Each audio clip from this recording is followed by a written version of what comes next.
आप लोगों से समाज से जुड़ी एक छोटी सी कहानी आज फिर साझा करते हैं, जो एक लड़की की कहानी है। शादी को कुछ ही समय हुआ था और आज कामवाली भी नहीं आई थी, इसलिए नीतू ने खुद ही बर्तन धोने का जिम्मा संभाल लिया। बर्तन धोते समय अचानक उसके हाथ से एक कांच का कप फिसलकर नीचे गिर गया और टूट गया। कप के टूटते ही नीतू के चेहरे पर चिंता की लहर उभरने लगी। उसे डर था कि उसकी सास अब उसे जली कट्टी सुनाएगी।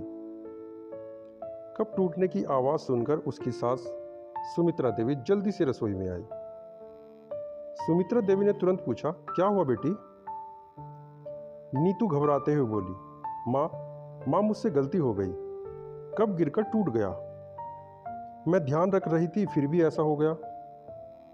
सुमित्रा देवी ने हंसते हुए नीतू के पास आकर प्यार से कहा, अरे चिंता मत करो बेटी, कप ही तो टूटा है, तुम सही सलामत हो, बस यही सबसे जरूरी है।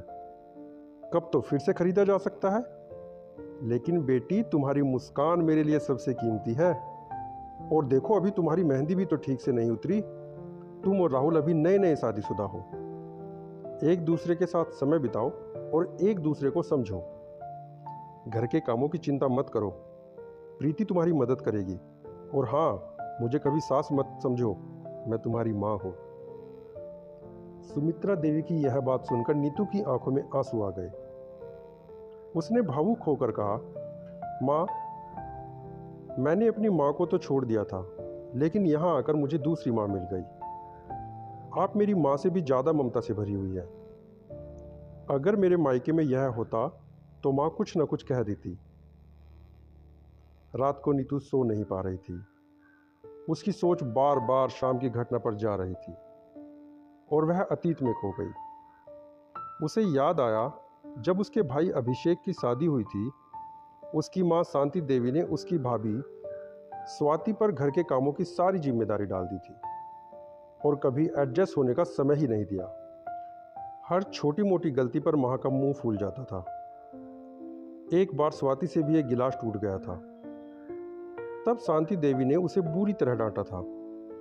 स्वाति ने भी गुस्से में जवाब दिया था, आप हमेशा हुक्म चलाती हैं और चैन से कभी रहने ही नहीं देती। यह सब याद कर नीतू को अब समझ में आ रहा था कि माँ के व्यवहार के कारण शायद भैया भाभी अब अलग घर में रहने लगे थे।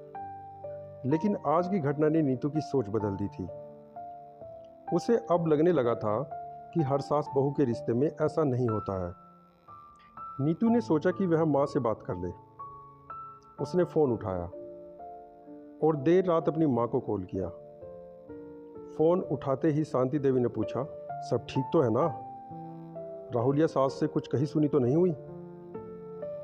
नीतू ने हंसते हुए कहा, नहीं माँ, ऐसा कुछ नहीं हुआ, बस आज कुछ ऐसा हुआ जिसने मेरा दिल छू लिया। फिर उसने सुमित्रा देवी के साथ घटी घटना को विस्तार से बताया कि कैसे उसकी सास ने प्यार से उसकी गलती को माफ़ कर दिया और उसे समझाया भी।